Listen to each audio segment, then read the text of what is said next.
Hello everyone, स्वागत है आपका हमारे चैनल परफेक्ट फार्मेसी पे। मैं हूं सुनीता कंवर और आज हम डिस्कस करेंगे फार्मास्यूटिकल ऑर्गेनिक केमिस्ट्री फर्स्ट, जो कि हमारे पास सेकंड सेमेस्टर का सब्जेक्ट है। इसके हम इम्पॉर्टेंट क्वेश्चंस डिस्कस करेंगे यूनिट वाइज, एंड इस वीडियो के अंदर हम 2 मार्क्स वाले जो इम्पॉर्टेंट क्वेश्चंस है वो ही डिस्कस करने वाले हैं। ठीक है, क्वेश्चन के साथ साथ आंसर जो है हर एक के क्वेश्चन का वो भी हम इस वीडियो के अंदर डिस्कस करेंगे। अब जो इसके अंदर क्वेश्चंस होने वाले हैं वो जो प्रीवियस पेपर्स के अंदर आए हुए हैं वही क्वेश्चंस है, इस वजह से इन क्वेश्चंस को आप बहुत ही अच्छे से प्रिपेयर करके जाइएगा। एंड जो इम्पॉर्टेंट टॉपिक्स हैं, जिन सिर्फ इम्पॉर्टेंट टॉपिक्स को पढ़ के आप इजीली पास हो सकते हैं, वो वीडियो ऑलरेडी हमारे चैनल पर अपलोडेड है। उसका लिंक जो है नीचे डिस्क्रिप्शन में दिया हुआ है, आप उस वीडियो को ज़रूर देखिएगा। एंड नोट्स जो है सेकंड सेमेस्टर के कंप्लीट नोट्स टेलीग्राम चैनल पर अपलोडेड है, आप वहाँ जा करके देखिएगा। एंड इंस्टाग्राम पे भी हमारा पेज है, वहाँ पे भी आप हमें फॉलो कीजिएगा। सो चलिए यूनिट वाइज क्वेश्चन जो है वो हम स्टार्ट करते हैं। तो सबसे पहले हम डिस्कस करेंगे यूनिट फर्स्ट के question with answers. First question is define tautomerism with example. So tautomerism क्या है? एक टाइप ऑफ आइसोमेरिज्म है। सो टोटोमेरिज्म होता क्या है वो हमें बताना है यहाँ पर, एंड उसका एक एग्जाम्पल देना है। सो टोटोमेरिज्म का मतलब ये होता है कि जब कोई एक हमारे पास मॉलिक्यूल प्रेजेंट है, ठीक है, उसी मॉलिक्यूल के अंदर जब हाइड्रोजन एटम का माइग्रेशन होता है एक पॉलीवेलेंट एटम से दूसरे पॉलीवेलेंट एटम के ऊपर, उस चीज़ को जो है टोटोमेरिज्म कहा जाता है। एंड जो आइसोमर्स बनते हैं, 2 आइसोमर्स, उन्हें टोटोमर्स कहा जाता है। ठीक है, बेस्ट एग्जाम्पल जो होता है टोटोमेरिज्म का वो होता है कीटो इनोल टोटोमेरिज्म। यहाँ पर हमारे पास एग्जाम्पल है, एक तरफ है एसिड एल्डिहाइड जो कि कीटो फॉर्म है, दूसरी तरफ है विनाइल अल्कोहल जो कि इनोल फॉर्म है। ठीक है, इसके अंदर क्या है कि जो हाइड्रोजन है वो पॉलीवेलेंट एटम कार्बन से ऑक्सीजन के ऊपर ट्रांसफ़र हो गया, इस चीज़ को जो है टोटोमेरिज्म कहा जाता है। सेकेंड क्वेश्चन है functional isomerism. So functional isomerism क्या होता है? जब 2 ऐसे कंपाउंड्स जिनका मॉलिक्यूलर फॉर्मूला जो है वो सेम है, बट उनके ऊपर जो फंक्शनल ग्रुप्स अटैच्ड हैं वो डिफरेंट है, तो उन दोनों को जो है फंक्शनल आइसोमर्स कहा जाता है। एंड इस फिनोमिना को जो है फंक्शनल आइसोमेरिज्म कहा जाता है। अब हमारे पास एग्जांपल है C2H4O2, जो है इसके 2 फंक्शनल आइसोमर्स होते हैं। फर्स्ट है एसिटिक एसिड जिसके अंदर कार्बोक्सिलिक ग्रुप अटैच्ड है, एंड दूसरा आता है मिथाइल मेथेनोइड जिसके ऊपर एस्टर ग्रुप जो है वो अटैच्ड है। थर्ड क्वेश्चन आता है मेटामेरिज्म। सो मेटामेरिज्म का मतलब क्या होता है? ऐसे 2 कंपाउंड्स जिनका मॉलिक्यूलर फॉर्मूला तो सेम है, बट फंक्शनल ग्रुप के साइड में जो है कार्बन एटम्स के नंबर में कुछ डिफरेंस आता है। ठीक है, इन आइसोमर्स को जो है हम मेटामर्स कहते हैं, एंड इस फिनोमिना को जो है मेटामेरिज्म कहते हैं। ठीक है, ये जो होता है सेम होमोलोगस फैमिली जो होते हैं उनके मेंबर्स के अंदर मेटामेरिज्म देखने को मिलता है। जैसे एग्जांपल हमारे पास है, यहाँ पर जो हमारे पास कीटोन ग्रुप CO लगा हुआ है, इसमें फर्स्ट के अंदर हम देखें तो क्या है कि कार्बन जो ये कीटोन ग्रुप है इसके दोनों साइड में 2-2 कार्बन है, बट सेकेंड वाले के अंदर क्या है, एक तरफ 1 कार्बन है, एक तरफ 3 कार्बन है। तो कार्बन एटम्स जो है फंक्शनल ग्रुप के किसी एक पर्टिकुलर साइड में उनका नंबर डिफरेंट होता है, इस चीज़ को हम मेटामेरिज्म कहते हैं। इसका एग्जाम्पल हो गया paint 3 on and paint 2 on. ठीक है, सो ये थे फर्स्ट यूनिट के क्वेश्चंस। फर्स्ट यूनिट के अंदर मेनली क्या, किसी भी टाइप का आइसोमेरिज्म पूछा जाता है, देन उसके एग्जाम्पल, यही चीज़ जो है 2 मार्क्स के अंदर फर्स्ट यूनिट में से क्वेश्चन बनते हैं। ठीक है, नेक्स्ट आता है सेकेंड यूनिट। सेकेंड यूनिट के अंदर फर्स्ट क्वेश्चन आता है एलाइलिक रीअरेंजमेंट। सो एलाइलिक रीअरेंजमेंट, जिसे एलाइलिक शिफ्ट भी कहा जाता है, ये एक ऐसी ऑर्गेनिक रिएक्शन होती है जिसके अंदर क्या होता है कि जो डबल बॉन्ड होता है एक एलाइल केमिकल कंपाउंड का, वो नेक्स्ट कार्बन एटम के ऊपर शिफ्ट हो जाता है, इसको जो है एलाइलिक रीअरेंजमेंट कहा जाता है। अब जो हमारे पास एलाइल केमिकल कंपाउंड है, इसका मतलब क्या हुआ? इसका मतलब सिंपली ये होता है, जैसे यहाँ पर हमने लिखा हुआ है, एक कार्बन एटम जो कि उस कार्बन एटम से अटैच होता है जो कि एक डबल बॉन्डेड कार्बन एटम से अटैच है। जैसे यहाँ पर हमने एग्जांपल लिखा हुआ है, तो इसके अंदर ये वाला जो कार्बन है ये एलाइलिक केमिकल कंपाउंड हो जाएगा। ठीक है, तो इस तरीके से हम एलाइलिक रीअरेंजमेंट को डिफाइन कर सकते हैं। सेकेंड आता है Markovnikov's rule. Markovnikov's rule most of the times 2 marks के अंदर पूछा ही जाता है। तो मार्कोनिकॉफ्स रूल का मतलब क्या होता है? मार्कोनिकॉफ्स रूल ऑफ एडिशन जो है ये कहता है कि जब एक कोई अनसिमेट्रिकल एल्कीन है, ठीक है, उसके ऊपर एक मॉलिक्यूल जो है वो ऐड हो रहा है, तो नेगेटिव पार्ट जो होगा उस मॉलिक्यूल का वो उस डबल बॉन्डेड कार्बन से अटैच होगा जिसके अंदर कम नंबर ऑफ हाइड्रोजन एटम जो है वो प्रेजेंट है। जैसे कि हमारे पास यहाँ पर एग्जांपल है, तो डबल बॉन्ड से हमारे पास 2 कार्बन अटैच है, एक के साथ 1 हाइड्रोजन अटैच है, दूसरे के साथ में 2 हाइड्रोजन अटैच है। तो मार्कोनिकॉफ्स रूल में क्या होता है कि नेगेटिव पार्ट मतलब HCl में से जो Cl माइनस है वो उस कार्बन एटम से अटैच होगा जिसके ऊपर कम number of hydrogen atom present है, मतलब जो बीच वाला कार्बन है इसके साथ में जो है नेगेटिव पार्ट अटैच होगा। जैसा हमने यहाँ पर देखा है कि यहाँ पर जो नेगेटिव पार्ट क्लोरीन है वो बीच वाले कार्बन एटम से अटैच हो गया, ठीक है। नेक्स्ट आता है ozonolysis reaction of alkene. So ozonolysis reaction of alkene के अंदर क्या होता है, जो अनसैचुरेटेड बॉन्ड्स मतलब जो डबल या ट्रिपल बॉन्ड्स होते हैं वो टूटते हैं ओजोन की मदद से, है ना। एंड एल्कीन जो है वो ऑर्गेनिक कंपाउंड का फॉर्मेशन करती है जिसके अंदर जो मल्टीपल कार्बन कार्बन बॉन्ड्स होते हैं वो कार्बोनिल ग्रुप से रिप्लेस हो जाते हैं। जैसा हमने यहाँ पर एग्जांपल दिया हुआ है, यहाँ पर डबल बॉन्ड टूट करके कार्बोनिल ग्रुप जो है उसका फॉर्मेशन हो गया। एंड ये रिएक्शन होती है in presence of ozone and zinc और water. Next question is order of stability of carbocations. तो कार्बोकेटाइंस जो होते हैं उनकी स्टेबिलिटी का ऑर्डर क्या होता है ये हमें बताना है। तो टर्शियरी कार्बोकेटाइन जो होते हैं वो सबसे ज़्यादा स्टेबल होते हैं, देन होते हैं secondary carbocation, and primary carbocation जो है वो सबसे कम स्टेबल होते हैं। नेक्स्ट क्वेश्चन इज डाई एल्डर्स रिएक्शन। सो डाई एल्डर्स रिएक्शन क्या होती है, कैसी केमिकल रिएक्शन जो कि conjugated diene and substituted alkene जिसे डाईइनोफाइल भी कहा जाता है इन दोनों के बीच में होती है। एंड इससे फाइनली जो है सब्सटीट्यूटेड साइक्लोहेक्सेन का फॉर्मेशन होता है। इस रिएक्शन के अंदर किसी भी कैटलिस्ट की ज़रूरत नहीं होती है, एंड हीट जो है हीट वही कैटलिस्ट की तरह काम करती है। सो एग्जाम्पल हो गया 1,3-ब्यूटाडाइन जो कि एक कॉन्जुगेटेड डाईइन है। जब ये एक्रोलिन के साथ में रिएक्ट करती है जो कि एक सब्सटीट्यूटेड एल्कीन है, एंड देन जब इनको हीट किया जाता है तो इससे क्या होता है सब्सटीट्यूटेड साइक्लोहेक्सीन का फॉर्मेशन होता है। यहाँ पर जो है वो साइक्लोहेक्स 3 in 1 कार्बेल्डिहाइड का फॉर्मेशन हुआ है। Okay, now next question is anti Markovnikov's rule. So जैसा हमने मार्कोनिकॉफ्स रूल पढ़ा था, एंटी मार्कोनिकॉफ्स रूल जो है इसके ऑपोजिट होता है। Anti Markovnikov's rule of addition में क्या होता है, जब HBr को अनसिमेट्रिकल एल्कीन के साथ में ऐड किया जाता है पर ऑक्साइड के प्रेजेंस में, तो जो नेगेटिव पार्ट मतलब Br माइनस जो होता है वो उस डबल बॉन्डेड कार्बन एटम से अटैच होता है जिसके अंदर ज़्यादा हाइड्रोजन एटम जो है जिसके पास प्रेजेंट होते हैं। जैसे यहाँ पर हमारे पास डबल बॉन्डेड कार्बन एटम है तो एक तरफ कार्बन जो है उसमें एक हाइड्रोजन प्रेजेंट है, दूसरी तरफ 2 हाइड्रोजन प्रेजेंट है। तो यहाँ पर जो हमारे पास नेगेटिव पार्ट ब्रोमीन होगा वो ज़्यादा हाइड्रोजन एटम वाले कार्बन के साथ में अटैच होगा, जैसे कि हमने यहाँ पर रिजल्ट में देखा है कि जिसके पास 2 हाइड्रोजन है उसके साथ में जो है ब्रोमीन अटैच हो गया है, ठीक है। सो ये थे यूनिट सेकेंड के क्वेश्चंस। नेक्स्ट आते हैं यूनिट थर्ड। इसके अंदर फर्स्ट क्वेश्चन आता है न्यूक्लियोफिलिक सब्सटीट्यूशन रिएक्शन। सो न्यूक्लियोफिलिक सब्सटीट्यूशन रिएक्शन का मतलब क्या होता है, ये ऐसी ऑर्गेनिक केमिकल रिएक्शन होती है जिसके अंदर जो इलेक्ट्रॉन रिच न्यूक्लियोफाइल होता है वो एक पॉजिटिवली चार्ज्ड इलेक्ट्रोफाइल के ऊपर अटैक करता है जिससे कि एक लीविंग ग्रुप को वो रिप्लेस कर सके, ठीक है। न्यूक्लियोफाइल हमें पता है हमेशा इलेक्ट्रॉन रिच होते हैं, इलेक्ट्रोफाइल जो होते हैं वो डेफिशिएंट होते हैं इलेक्ट्रॉन्स के। तो इसमें क्या होता है कि इलेक्ट्रॉन रिच न्यूक्लियोफाइल जो है वो इलेक्ट्रोफाइल के ऊपर अटैक करता है एंड एक लिविंग ग्रुप को रिप्लेस करता है। Okay, now nucleophilic substitution reaction जो है 2 टाइप की होती है, SN1 and SN2।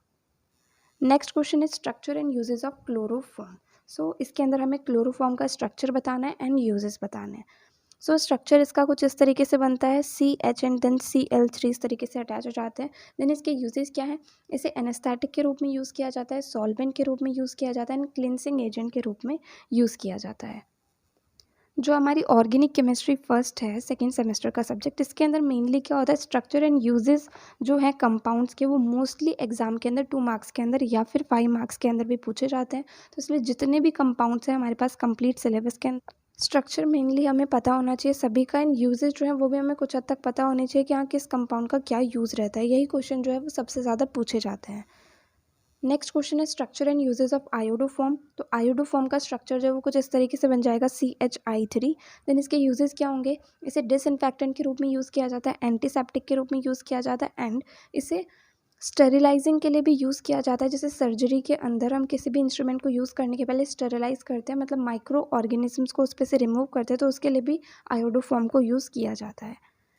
Next question is structure and uses of glycerol. So glycerol का स्ट्रक्चर और उसके यूजेस हमें बताने। स्ट्रक्चर उसका कुछ इस तरीके से बन जाएगा, CH2OH CHOH then CH2OH। Then इसके यूजेस क्या है, इसे इमल्सिफायर के रूप में यूज़ किया जाता है एंड इसे कॉस्मेटिक इंडस्ट्री के अंदर यूज़ किया जाता है एंड इसे फूड प्रिजर्वेटिव के रूप में भी यूज़ किया जाता है। Next question is structure and uses of propylene glycol. तो यहाँ पर हमें प्रोपाइलिन ग्लाइकोल का स्ट्रक्चर एंड उसके यूजेस बताने हैं। सो इसका स्ट्रक्चर कुछ इस तरीके से बन जाएगा CH2OH CH3 and then OH। Then इसके यूजेस क्या होते हैं, इसे मेन इंग्रेडिएंट के रूप में यूज़ किया जाता है डिओड्रेंट स्टिक्स के अंदर, इसे सॉल्वेंट के रूप में यूज़ किया जाता है food colours and flavouring agents के, देन इसे हैंड सैनिटाइजर्स के अंदर भी यूज़ किया जाता है। ठीक है, सो ये थे कंप्लीट यूनिट 3 के इंपॉर्टेंट क्वेश्चंस। नेक्स्ट आते हैं यूनिट 4 के questions. First question is इलेक्ट्रोमैटिक effect. So इलेक्ट्रोमैटिक effect का क्या मतलब होता है, जैसे कोई भी एक मॉलिक्यूल है उसके अंदर क्या होता है, इंट्रामोलिकुलर मूवमेंट होता है इलेक्ट्रॉन का पाई बॉन्ड से दूसरे एटम के ऊपर रीएजेंट के अटैक की वजह से, इसी चीज़ को जो है इलेक्ट्रोमैटिक इफेक्ट कहा जाता है। अब जो इलेक्ट्रोमैटिक इफेक्ट होता है एक टेम्परेरी इफेक्ट होता है, क्योंकि जो मॉलिक्यूल इन्वॉल्व होता है वो थोड़ी देर के लिए तो पोलराइज होता है, देन उसके बाद में जब वो रीएजेंट रिमूव हो जाता है तो जो पोलराइज मॉलिक्यूल होता है वो वापस से अपनी ओरिजिनल स्टेट के अंदर आ जाता है। ठीक है, सो इसका सिंपली मतलब क्या हुआ, जैसे एक पाई बॉन्ड प्रेजेंट होता है किसी भी मॉलिक्यूल के अंदर, तो इलेक्ट्रॉन का मूवमेंट हो रहा है अंदर ही अंदर, मतलब उसी मॉलिक्यूल के अंदर पाई बॉन्ड से इलेक्ट्रॉन जो है वो दूसरे एटम के ऊपर चला जाता है क्योंकि उसके ऊपर एक रिएजेंट अटैक करता है। ठीक है, एंड ये एक टेम्परेरी इफेक्ट होता है। देन ये दो टाइप का हो सकता है, positive इलेक्ट्रोमैटिक effect and negative इलेक्ट्रोमैटिक effect. Next question is aldol condensation. ये क्वेश्चन जो है ये 5 मार्क्स 10 मार्क्स 2 मार्क्स तीनों के अंदर पूछा जा सकता है। वो जितने मार्क्स के अंदर पूछा गया उसके बेसिस पे जो है हमें उसके अंदर मैटर जो है वो लिखना है। ओके, सो एल्डोल कंडेंसेशन का क्या मतलब होता है, डाइल्यूट एसिड या फिर डाइल्यूट बेस के प्रेजेंस में क्या होता है, दो मॉलिक्यूल्स जो हैं एल्डिहाइड के या फिर कीटोन के, जिसके अंदर कम से कम एक अल्फा हाइड्रोजन जो है वो प्रेजेंट है। ठीक है, वो कंबाइन होते हैं जिससे कि बीटा हाइड्रोक्सी एल्डिहाइड या फिर बीटा हाइड्रोक्सी कीटोन का फॉर्मेशन होता है। इसी को जो है एल्डोल कंडेंसेशन रिएक्शन कहा जाता है। अब इसका एग्जाम्पल क्या है, दो मोल्स प्रोपियोन एल्डिहाइड के जो हैं वो रिएक्ट कर रहे हैं इन प्रेजेंस ऑफ डाइल्यूट बेस जो कि है KOH, एंड इससे जो है 3 हाइड्रोक्सी 2 मिथाइल पेंटेनल का फॉर्मेशन हो गया। Next question is Cannizzaro reaction. Cannizzaro reaction जो है एक रेडॉक्स रिएक्शन होती है जिसके अंदर दो मॉलिक्यूल्स एल्डिहाइड के जो होते हैं जिसके अंदर कोई अल्फा हाइड्रोजन प्रेजेंट नहीं होता, वो रिएक्ट करते हैं जिससे कि primary alcohol and carboxylic acid salt का फॉर्मेशन होता है। एंड यहाँ पर जो एक हाइड्रोक्साइड बेस को भी यूज़ किया जाता है, जैसे कि हमारे पास एग्जांपल है, दो मोल्स बेंजल्डिहाइड के जो हैं वो हाइड्रोक्साइड बेस NaOH के साथ में रिएक्ट कर रहे हैं जिससे कि benzyl alcohol and sodium benzoate का फॉर्मेशन हो रहा है। यहाँ पर बेंजाइल अल्कोहल जो है वो एक प्राइमरी अल्कोहल है एंड सोडियम बेंजोएट जो है कार्बोक्सिलिक एसिड सॉल्ट है।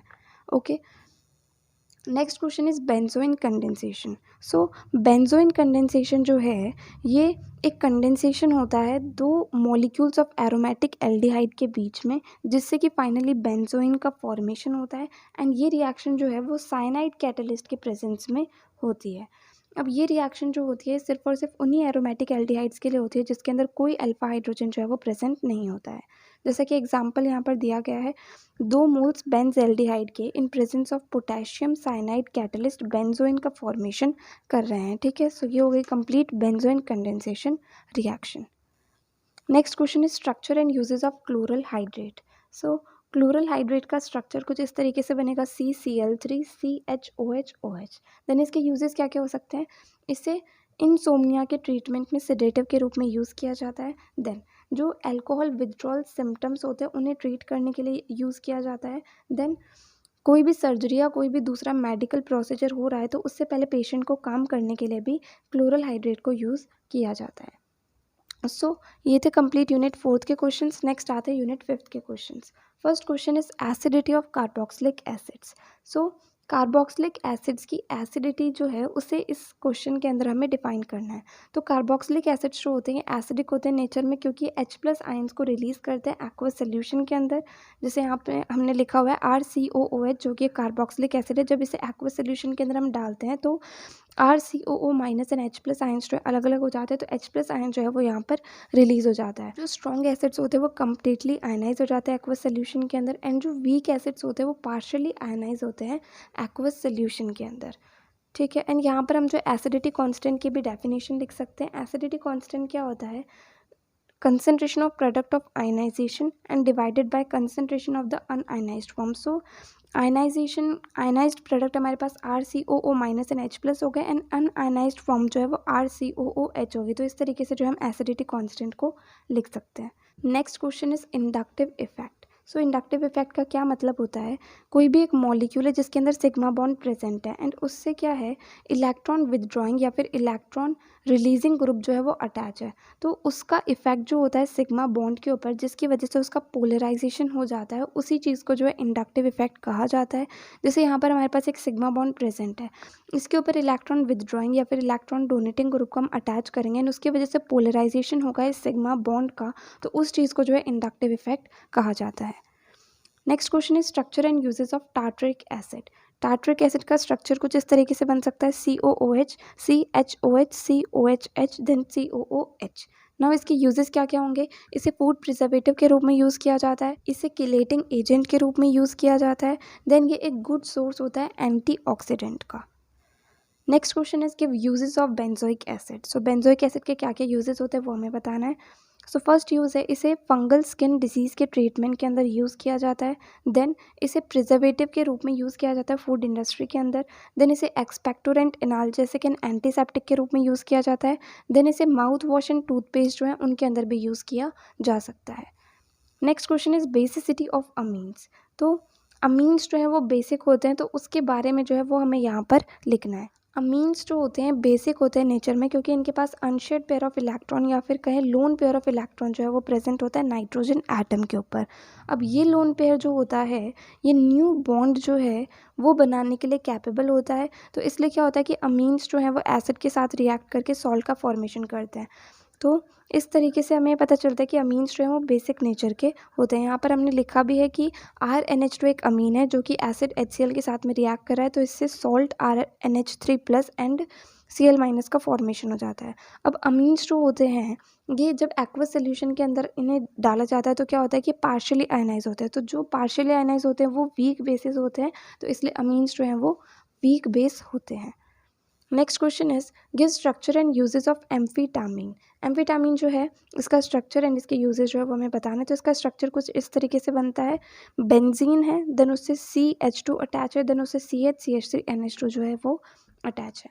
अब इसके यूजेस क्या क्या होंगे, इसे यूज़ किया जाता है नार्कोलेप्सी एंड ओबेसिटी को ट्रीट करने के लिए, इसे यूज़ किया जाता है डिप्रेशन एंड क्रॉनिक पेन को ट्रीट करने के लिए, देन इसे यूज़ किया जाता है कुछ एथलीट्स के द्वारा जिससे कि उनकी परफॉर्मेंस जो है वो बहुत ज़्यादा एनहांस हो सके। ठीक है, सो ये थे कंप्लीट यूनिट 5 के questions.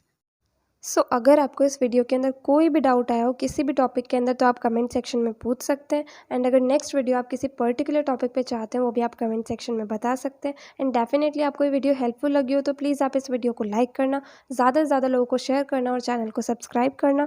Thank you so much इस वीडियो को एंड तक देखने के लिए एंड चैनल को सपोर्ट करने के लिए।